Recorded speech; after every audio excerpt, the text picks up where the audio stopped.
Okay, let's go ahead and get started, guys. So, thank you for all that came and are at Zoom. I know that the association didn't send out a bunch of reminders, so I'm glad that we are recording this so we can share it going forward on social. And you guys that are here, if you want to rewatch it, you certainly can. But our topic today, we want to talk about the strategy around contract cancellations and price reductions. So we're seeing that throughout the market. And I wanted to dive into some things that I think will be beneficial for everyone involved. Going into that discussion, though, 4 questions I want you guys to keep your mind on as we go through this presentation. So, number 1, what buyers were you working with in the last year that ended up not buying a home because of rates or inventory? Keep that in the top of your head. Number 2, what buyers are you currently working with that are not getting offers accepted because they're lowballing, right? We all got this client that's like, oh, well, the more I saw on the radio that home prices are down, and so I'm going to come in 50K lower. Think about those clients in mind. Number 3, what homeowners have you talked to in the last year that expressed interest in moving but didn't end up doing anything? So your folks that are sitting on the sidelines and might be worth reaching back out to once we talk about the strategy. And number 4, are you working with any sellers who are thinking about a price reduction? I think this is super important because this is a strategy that benefits not just buyers, but also sellers and our real estate community as a whole. So we're going to talk through that. So let's talk about some of the problems that we're running into locally, hyper locally here in Solano County, locally as in California, Sacramento, Bay Area, and also nationally. So contract cancellations are going up. I'll share the data behind that. You're seeing the buyers that are listening to what they heard on YouTube and Twitter about a market crash, and they want to go in and lowball sellers.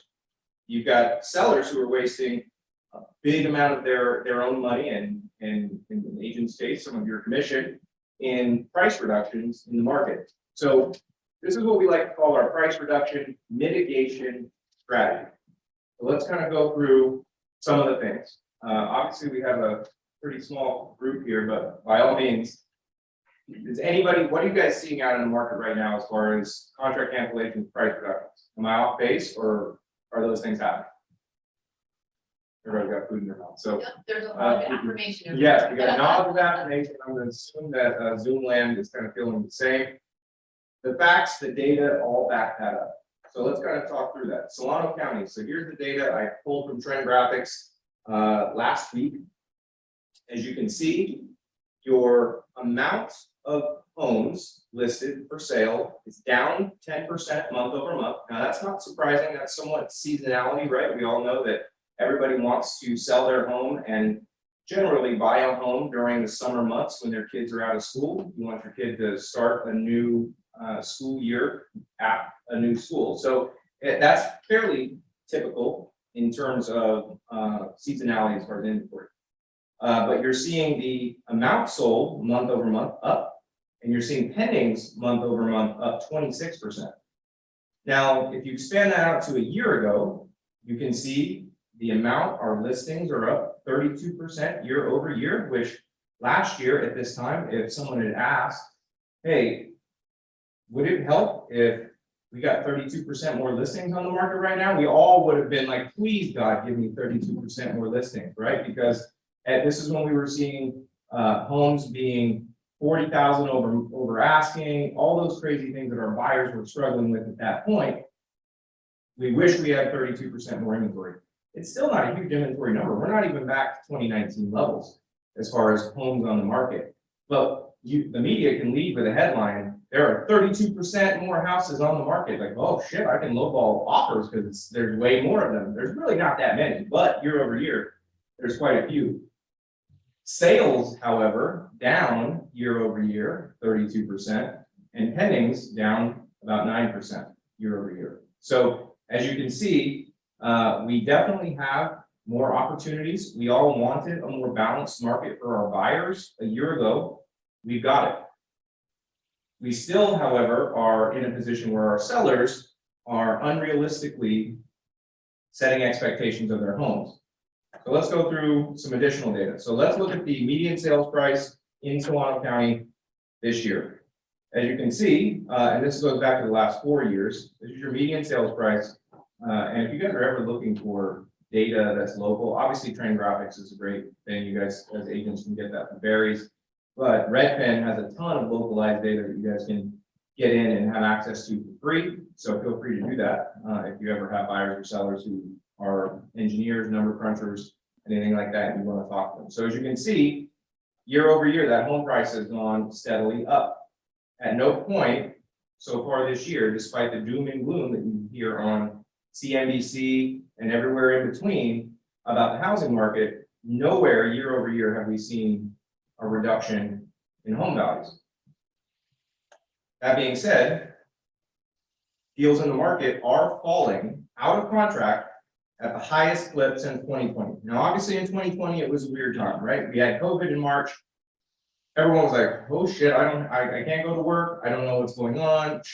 Maybe I should back out, right? So we had a pretty high level there in March and April of 2020, 17.5% and 16% contract cancellation at that point, because there was so much uncertainty with what's going to happen to folks and their jobs. There's a similar level of uncertainty right now. If folks are listening to the media and they're hearing that home values are going down, they're also hearing that we're probably going into a recession.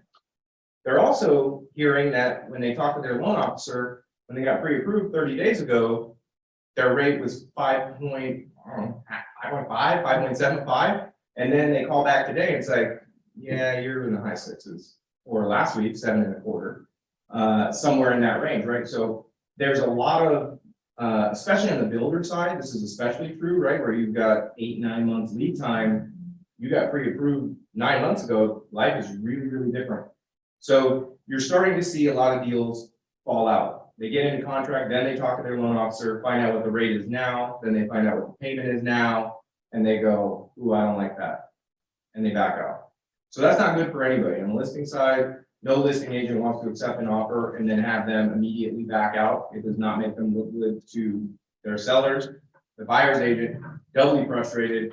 They took them out on a bunch of open houses. They worked hard to negotiate to get an offer accepted. And then what happens? Oh, I just learned about the payment from my loan officer, I'm out. So that data suggests that. We have more price reductions as well as at any time since going back to at least 2015, which is as far back as I can find the data.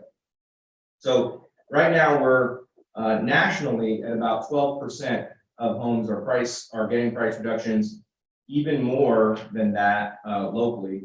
I don't have the exact figure, but it's higher than that as well. So we're seeing a lot of price drops. Now, the problem that you have with price drops, and this is something for the real estate community and all of us to think about, is an appraiser knows that there's been a price reduction. So that starts to play into appraiser psychology over time. When they go in and they start to think about giving a value to the home and they see price reduction of the house next door that sold not too long ago, you start to get into a point where are we getting into a soft market? And then we start to see short appraisals. So if we can avoid price reductions, it will help to keep our home values at a strong level. So that's where I want to go through and really help with a strategy that can help reduce the amount of price drops that we're seeing. Because the price drop on house 1 is painful for the buyer of house 2 and the neighbor over at house 3, right? So we want to try and avoid this. The easy thing to do when things are going sideways and a listing is sitting, God forbid it sits for 30 days. Like nobody remembers a listing sitting for 30 days in the last 2 years. So now we panic and we don't have a lot of activity. That used to be normal. You know, we used to see homes sit for, I think the average before pre-COVID was 38 days or something before going into contract. So now though, people think that the last 2 years is normal and they panic to move to a price drop. So we want to try and mitigate that for everybody in the neighborhood. So I'll ask for those of you who are engaged with buyers, this goes for anybody online who wants to chime in as well. I mean, what are the reasons that you're seeing that people are backing out? Like, what do you, I'll ask the question this way. Do you think that the issue is the value that the home is being priced at or sold at, or do you think it's affordability? Do you think, if you're a buyer, do you think the issue is the price is too high or my payment is too high? Payment's too high. Affordable, yeah. 100%. This is not a price of a home issue. It is an affordability issue. Oh, we got a question. Thank you, Sandy. Yes, affordability is 100% correct in my view. So let's look at a chart. Home buyer mortgage payments as of last week, 50.2% higher than last year. So if you look at the gray line and the blue line at the bottom, right, while home prices went up, mortgage payments as a percentage of income were fairly flat, right? And when rates go down, home prices can go up and the payment stays the same. And that's what we saw in 2020 and 2021. Well, now, not only do we have the home prices going up, but we have rates that have more than doubled in less than a year. So now we've got, the issue is affordability. It's comfort for a client being willing to accept that mortgage payment on whatever the price is, right? That no matter what the price of the home is, it is the most expensive thing that person will ever buy. It doesn't matter what that number is, it's going to guaranteed until they buy the next one. So on a monthly basis though, it's the money coming out of their pocket. That's what they feel is that mortgage payment. And the mortgage payments are up over 50% from last year. So really what we're running into is an affordability issue. There's an additional charge just from a mortgage payment perspective, year over year. That, I mean, you can go back to 2015. We've never seen it go this fast. I remember 2018. I said this to a couple of people in February. I'm like, man, this feels like 2018. Like we got rates went up really fast and went to like the high 4s, low 5s, mid 5s if you're doing a cash out refinance. And it was like, oh, that felt, I didn't like that time. What I wouldn't do to go back to that little part, that little line, I don't know. I mean, it's just a totally different thing that we're getting into. So the thing that we're talking about here is affordability. If that's the problem, what's the solution? Well, let's talk about it. So we talked about the fact that this is an affordability issue. So let's talk about a possible solution. You guys have seen this from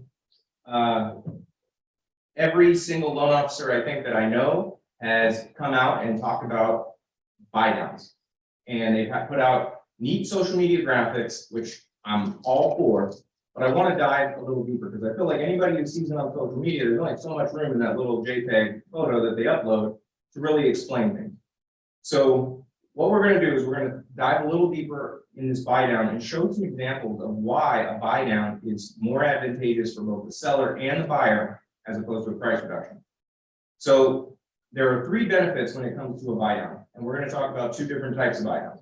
The first of which is the buyer has a lower monthly payment and they're going to pay less interest over the life of the loan. We all just agreed that affordability, aka payment, is the problem. So the benefit number 1 is that I'm going to help lower that payment. Number 2, we're going to help the buyer qualify for a higher loan amount. When it comes to a loan qualifying, really what we're looking at is the payment. That's what goes into our debt to income ratio, is the payment. Well, a lower payment means a lower debt ratio. Lower debt ratio means I got more room to go higher on purchase power. And finally, for the seller, a buy down strategy, and I will show you how these numbers bear this out, is 300% more effective in improving affordability as opposed to a price reduction. So let's kind of talk about it. But before we do that, we need to break down the 2 different types of buy downs that are out there. The first of which is known as a permanent buy down. Agents are going to be very, very familiar with this because it's just points, right? We've all heard the term points. So in a permanent buy down, what a buyer does, and prior to this year, they did it, the seller never did it. A buyer presents and provides the lender a certain amount upfront in prepaid interest that brings the rate and therefore its payment down in the long term. So I made this chart a while ago, so I apologize in advance. These numbers sound really exciting. These are not accurate rates as of this month. That being said, so let's just say but again, the principle remains the same. So let's say you don't pay any points and the interest rate is 5.5% based on a particular purchase price. Your monthly principal and interest payment is $22.71. Now, if the buyer says, I will give you 1 point or 1% of my loan amount, which in this case is $4,000, I will give you $4,000 up front, and in exchange for that, I get a 5.125, which means I get $94 a month cheaper payment. So that's going to take you about 42 months for that $94 a month to catch up with the $4,000 you gave me up front. I can buy the rate down further. I can say, I'll give you 2 points or 2% of the loan amount, in this case, $8,000. I'll give you $8,000 up front. In exchange for that, my payment will be $185 a month cheaper. Again, right about the same time, right about 3.5 years that it takes for those savings to pay for the money you gave me up front. Now, this is a fine strategy to use if your thought, your belief is that rates are going to go up forever, okay? Because your loan, your rate on your loan is locked in for 30 years. If you believe that rates are going to go higher, locking in a 4.75 and paying $8,000 up front for it makes a lot of sense, because after 3.5 years, you're in the green. The other 26.5 years on the loan, you're beating the bank, if you will. So this is a strategy that has been used historically. It's a fine strategy if that's what you believe. Now, we'll talk through future state here in a minute. The other option, which is the one that's in vogue that all the loan officers locally have been talking about, and I think is really attractive right now, is what's known as a temporary or a 2-1 buy down or a 3-2-1 buy down. We're going to be talking about a 2-1 buy down. So a temporary buy down, it works much the same way. The buyer gives the lender a certain amount of money up front. But as opposed to a permanent buy down, what this is doing is it's subsidizing a lower rate for 2 years. So they're basically paying themselves. So what the lender does is, in this example, they take $8,640, so basically about 2 points in advance. The actual rate of interest that they're paying is 5.5. Okay, that's what they're paying in interest. But what the lender is doing is they're taking the $8,000, they're putting it in what's known as a custodial account, like an escrow account. And for the first year of the loan, instead of 5.5, their payment is based on 3.5. So instead of that $22.71, their payment's $17.96. That $475 a month difference is just pulled out of the $8,640 that they gave us up front. Year 2, that steps up to 4.5. So their payment goes to $2,026. Now that $245 a month savings versus the 5.5 rate comes out of that $8,640 that they gave the lender up front. And then at year 3, that money is exhausted, and the rest of the term is the 5.5 rate they would have gotten otherwise. Now you can ask me, you could say, well, why wouldn't I want it permanent? Why wouldn't I want to buy the rate down permanently as opposed to just doing it as a 2-1? There are 2 main reasons I think this is an effective strategy. Because remember, this is about affordability. You've got a lot of folks that will move into a home. Let's say you work for the state of California. You work for the state of California, you have a guaranteed raise coming every August 1st, every single year.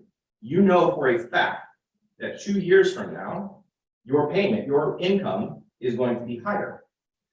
But right now, your income is lower, and paying $22.71 may not feel real good.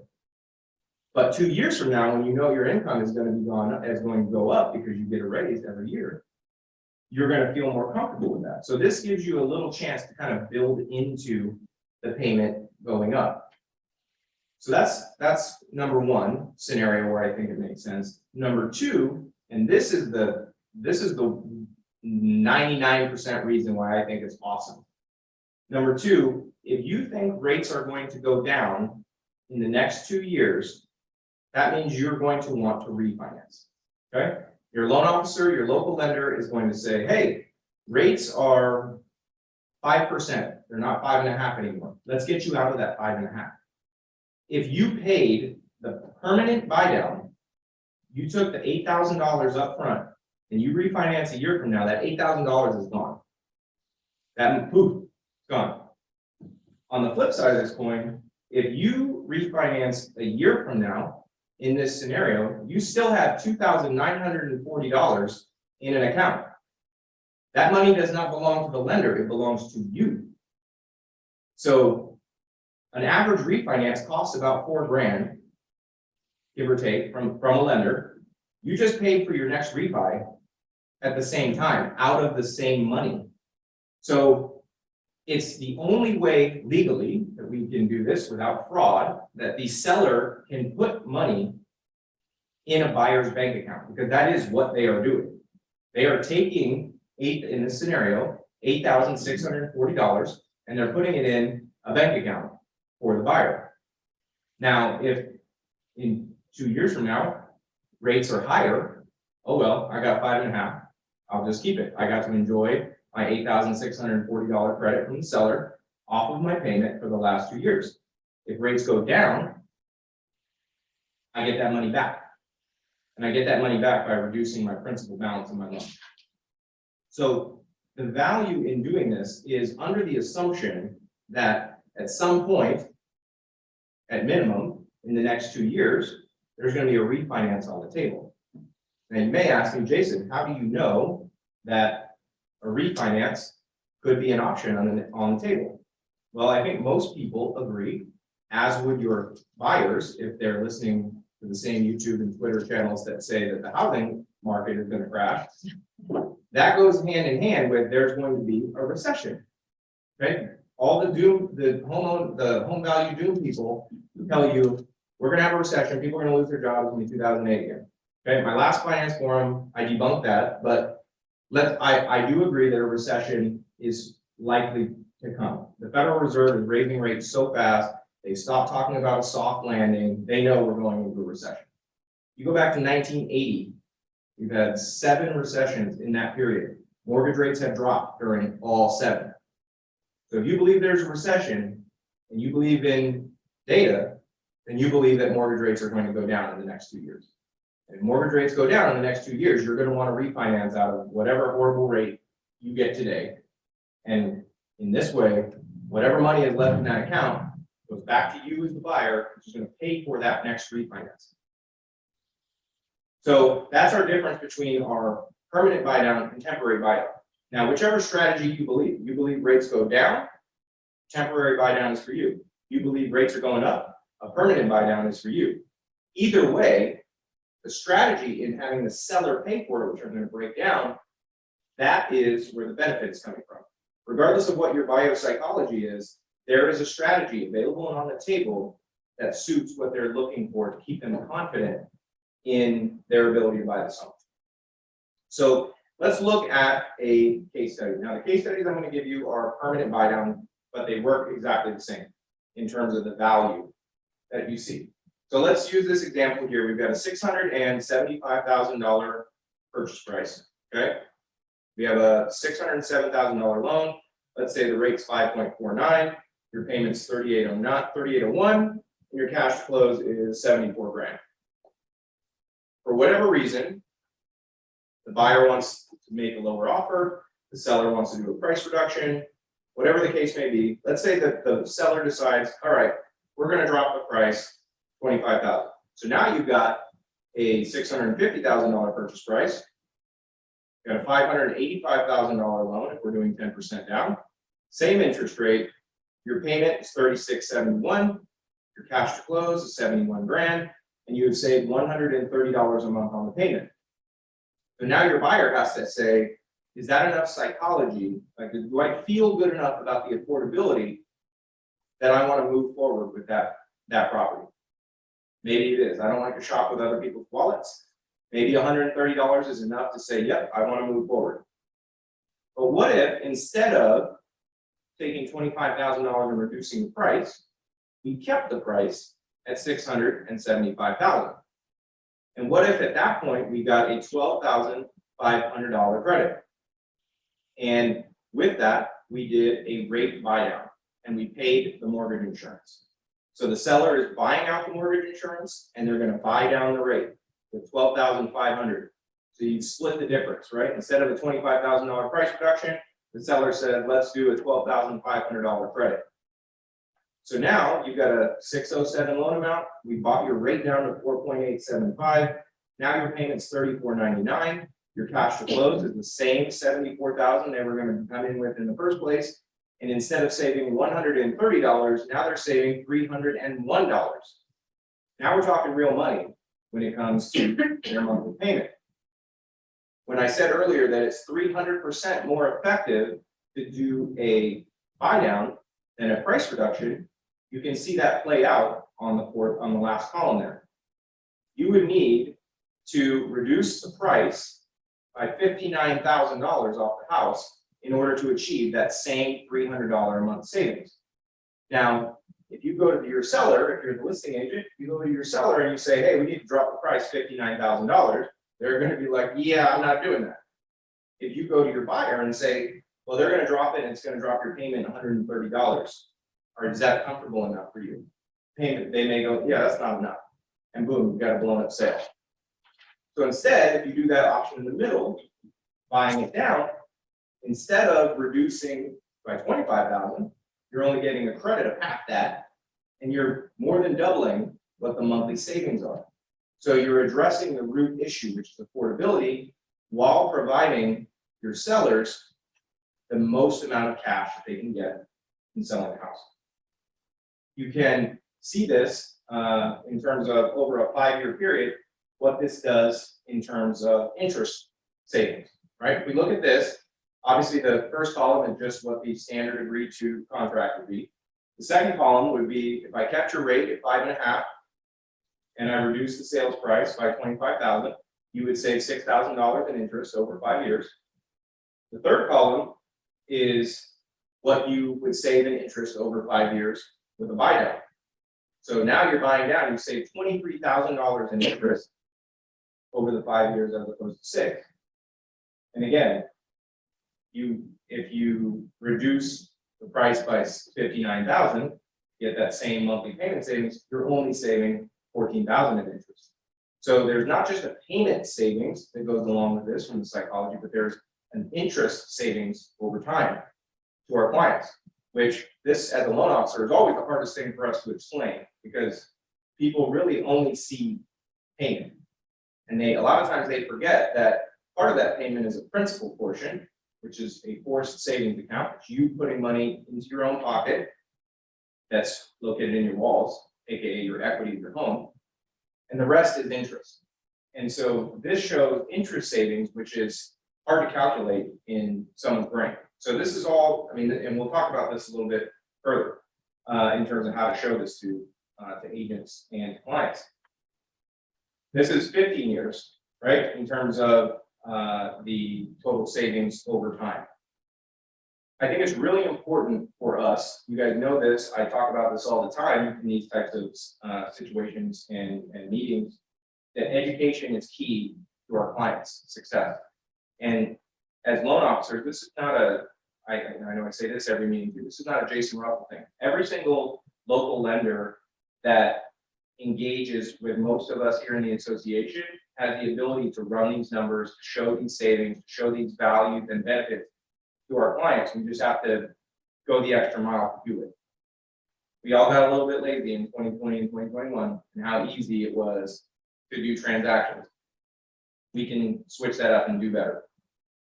Same scenario if you want to do a VA loan, right? $500,000 purchase price, $25,000 reduction. Again, we can go through these scenarios. It works on all different loan types, right? $164 a month savings with a $25,000 reduction, $271 a month reduction in payment if we do a buy down. Price reduction required to make equal that same monthly savings, $41,500. Would your seller rather give up 12.5 or would they rather give up 41.5? Sellers are going to come out ahead in these scenarios. Buyers are going to come out ahead. Nobody loses. Agents are going to come out ahead. The neighborhood is going to come out ahead, right? Commissions aren't getting cut. Home values in the neighborhood aren't getting cut. The concessions that are happening from an appraiser's view, they don't really care. Yes, it goes, yes, they can see them. Yes, it goes into play, but they really want to know, what did the home down the street sell for? And we want to see those homes sold at market price at 500,000. We don't want to see them sold at 475 because now you got a bad comp for the next listing. So again, and we'll send this out so you guys can look at it, but you can do this with a temporary buy down, a permanent buy down. It doesn't matter. The numbers still pencil in everyone's favor to go down this path. You want to do jumbo? We can do jumbo. You can do a $75,000 price reduction and save $400 a month, or we can split it that $75,000 in half, use that half as a credit, and save $740 a month. In order to equal that same $740 a month savings, you would have to reduce the price by $135,000 off the list. You can repeat this forever because the numbers pencil. Again, the savings are there.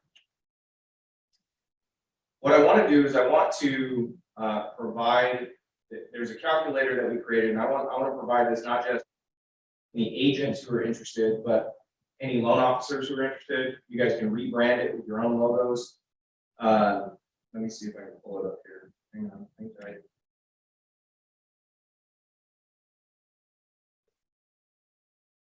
switch my screens. Hey, look, oh, there's a lot of people on here now. Woo! Right. Share screen, I'm gonna go to Excel. So this is just an Excel spreadsheet we created that an agent can do this without a lender. Now, the only thing you would need a lender for is like, hey, tell me the rates to plug in here. You can go in here and you can say, all right, our scenario is this. We're going to do a purchase price of $900,000. You can enter approximately how much their mortgage that is getting paid off is going to be. This leaves you with, give me vanity, Barry.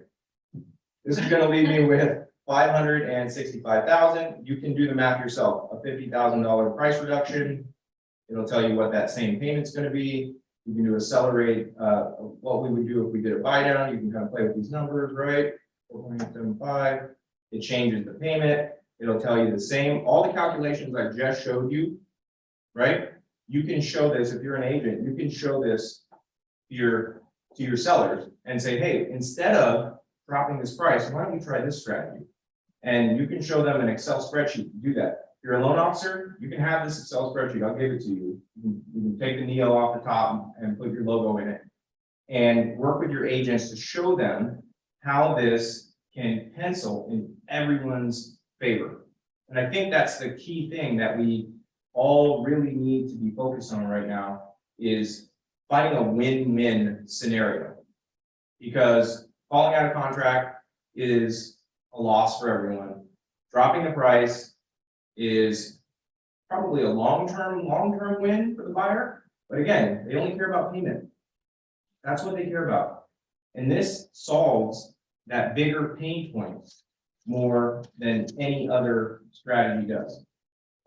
So reach out to me, put your email address in the chat, and I will send this to you and you guys can play with it. The only thing you need a loan officer for is to say, hey, what are the interest rate I need to plug in here? And if we do a seller rate buy down, what rate would I get? You know all the rest of this as a listing agent. You know the purchase price, you know how much their current mortgage is to get a feel for how much they're going to net at the end of the day. And you can play with this and you can say, if I do $50,000 buy down, what happens? If I do a $25,000 buy down, what happens?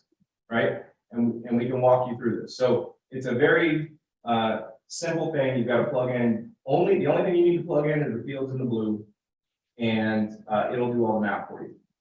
So I think there's just a lot of value in educating folks and providing expertise and value and being a calm in the storm right now. I can't tell you how much people are being bombarded with the doomsday scenarios left and right now. And I'm not just talking about North Korea firing off nukes the other day. That's a separate doomsday scenario. I'm just talking about their house and their personal economy.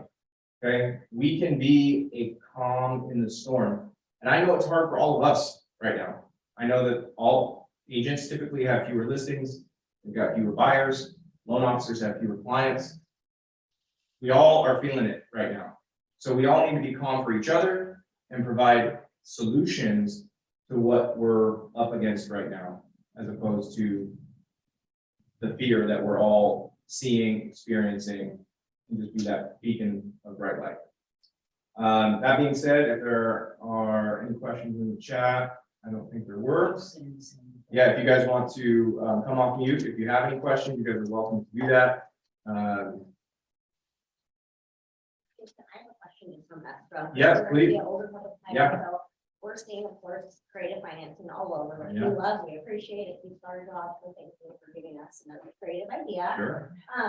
How does this play into, say you have a seller that wants to do a 12.5, if they'll do 25,000 as a credit. Could you also do some of the credit towards closing costs, or is it one of the other points towards the buy It down? all goes in the same place. So so we call it on the lending side, we call it interest. And I should probably repeat the question for anyone in the chat. So the question was, can we do a little money towards the buy down and the rest towards closing costs, or does it all have to go to one or the other? And the answer is all that gets pooled together. So a buy down is considered a closing cost, either in points or in the temporary buy down that goes into the custodial account with the lender. The only real caveat we run up against is depending if you have a conventional loan, VA loan, FHA loan, there's different limits that the seller can contribute. So that limit can go from anywhere from 3% up to 10% that the seller can provide. But the buyer, it ultimately comes down to, if you have a conventional loan that has a small down payment, the seller can only provide 3% in credit. And then the more they put down, the bigger the credit that the seller can provide. So yes, you can split it. Let's say if you do 25,000, you want to do 12.5 towards the buy down, the other 12.5 towards the rest of their closing costs. I hope we don't run into too many closing costs that are running that high without point, but hypothetically you could, in this example, you absolutely could do that. So it all gets pooled together under whatever the limits are for that particular scenario. But again, even that scenario is gonna be better than a $25,000 price reduction, right? Because we're keeping the values high. Client's gonna make, their net's going to be the same as a $25,000 reduction, but now the buyer's feeling happier, they're more engaged, agents' commissions intact, all of those things are in a good place.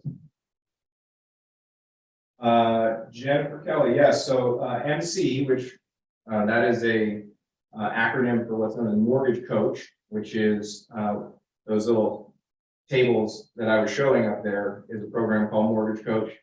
Again, this is not a Jason Neo thing. Any lender can sign up for Mortgage Coach. It's a great program to educate clients and really go through numbers and breakdowns. So for all of us who are nerds on that kind of thing, big fan of Mortgage Coach and all that they provide. So my lenders out there, definitely look into that. If you haven't already, your company probably has a platform discount with them. Any other questions on the internet? How about throwing up your email address? So. Oh, yeah. That's the Absolutely. presentation. Yeah, I'll put my email in the chat. That way if you guys are embarrassed, you don't have to say you're interested. Again, lenders, I'll send it to you as well. Rebrand it, pretend it's yours. Swipe and adapt. All right, well, with that being said, we'll wrap for today. We should be looking at least one more finance forum before the year is out, before we hit 2023. So I'll have some more information on that soon. You guys know, if you have any questions, reach out. Your local lenders are eager to answer any of your questions and help in any way we can. So have a great day, guys.